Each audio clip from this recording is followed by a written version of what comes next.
I'm Sean Edgar. I'm the director of Cleanfleets.net and grateful for the opportunity to be in front of you this afternoon. Unlike the previous speaker, I'll just admit to my own old age on needing to reuse my own glasses. It's nothing that the board did, but my 15 years on working on fleet issues, it's my own fault. It's not the board's fault. I'll draw your attention. There are two items. Really, my goal today is to punctuate the need for best bang for the buck, meaning quality projects. So there are a few focused comments that I'll offer.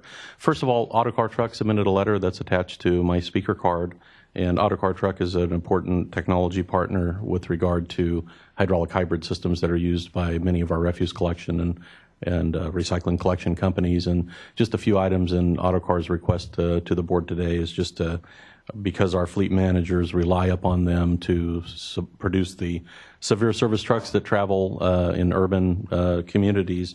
There are a couple different items that have been validated. The city of Orlando recently conducted a study demonstrating 48% less fuel consumption on a diesel platform.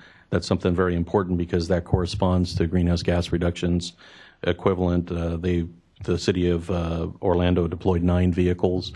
The letter states the math, but the math works out to comparable to taking 542 mid-size vehicles off the road. So you put out 9 clean refuse recycling trucks with a hydraulic hybrid system equivalent to 542 mid-size vehicles. You heard previous testimony from Lung Association and Union of Concerned Scientists and others to get heavy-duty vehicle projects into communities, disadvantaged communities, and we think this is a key strategy. So before I leave the Autocar letter, just their ask is that the board staff look at the incremental cost of the vehicle. The current voucher is $40,000. The incremental cost of the truck is about $100,000. So we're asking, Autocar's asking in their letter just to ask board staff to look a little bit more detail at the voucher amount and perhaps look at increasing that to an $80,000 level to pay for most of the incremental cost of that truck to get more of those clean trucks out. In the time I have left, I'll just touch upon a letter that was submitted also to the docket on behalf of Clean Fleets, and just to touch upon reiterate our prior support for RNG projects. So we know that staff is looking at a multi-year approach. Chair Nichols, you indicated a multi-year approach and looking into where to spend the GGRF money. And we would just appeal to you that my dad grew up in Texas, so it's probably not polite to beat a dead horse. You've seen me for about 6 months talking about RNG projects, how important those are, and the fact that they're carbon negative fleets today. So I won't beat on that other than to say, because your staff has heard a lot from us on that, we're grateful for about $7 million being put aside in this program for projects that could be RNG projects. That's a good start. We want to do more with your staff over multiple years to get these types of projects into fruition. And our letter really talks about our desire to do that. So I'll just touch upon an opportunity to get rid of about 7,000 diesel collection vehicles. We could do that in big numbers. The Energy Commission indicates they have a program. We'd like to do vehicles in the thousands. There are programs in the hundreds. Thank you very much for your time. Thanks.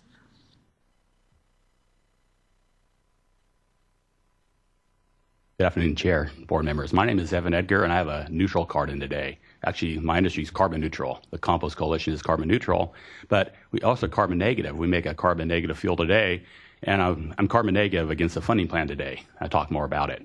Why am I here today with diverting organics from the landfill? The Compost Coalition actually makes their own fuel. We make a carbon negative fuel. We want to rethink methane, getting organics out of landfill by 2025. The short-lived climate pollutants has 90% reduction by 2025. We support that. But as part of that support, it takes 14.7 million tons of organics, about 8 million tons of greenhouse gas reductions. Over 200 anaerobic digestion facilities will need to be play out, 100 by 2020, another 100 by 2025, to build this organic highway, a heavy-duty organic highway, which we can fund with cap and trade money and invest in order to get off diesel, get off landfills, and have a carbon negative fleet. We have deployed this technology in Sacramento at Atlas. We have it in South San Francisco with help from the Energy Commission on fuel production. So we actually are making carbon negative RNG today, but the gap of funding is a CNG fleet. Our industry got off diesel. We're moving quickly, 15,000 trucks. We want to be off diesel by 2020, be off landfills by 2025. But this funding plan needs to be rethinked because it leapfrogs over RNG, except for $7 million. And it's all about electrification. And our industry just got off diesel. We're on CNG. Now we're going to try to get in electrification. Won't be there till 2025 or more. We can do this here and now to make RNG be carbon negative. And Zero-emission vehicles aren't zero when it comes to greenhouse gas reductions. They're not. Our industry, we making fuel that is carbon negative today, and our fuel is less than ZEV equivalents to carbon intensity, which we'll adopt next month at the July hearing. So if anything, let's rethink biomethane. Let's rethink this funding plan. We've sat down with every gentleman and lady here for the last 3 workshops and individual meetings talking about how we can transition 15,000 Class 7 trucks and 3,000 Class 8 trucks to have an RNG organic highway from the ports to the valley to move organics, wood chips, compost, food waste from the landfills. We can make a carbon negative fuel with a carbon negative fleet on the organic highway. So if anything, as future funding as get towards 2020, that $350 million, we put a request in for $50 to $70 million to have an incremental difference of $40,000 per truck, much like the CARB program for air quality for criteria pollutants. We can do that for greenhouse gas reductions because, after all, this is a greenhouse gas reduction fund. And AB 1204 LORA puts greenhouse gas equal to criteria pollutants. So if anything, please rethink methane. Let's rethink funding, cap and trade money to go back into carbon negative fuel. Thank you. Thank you.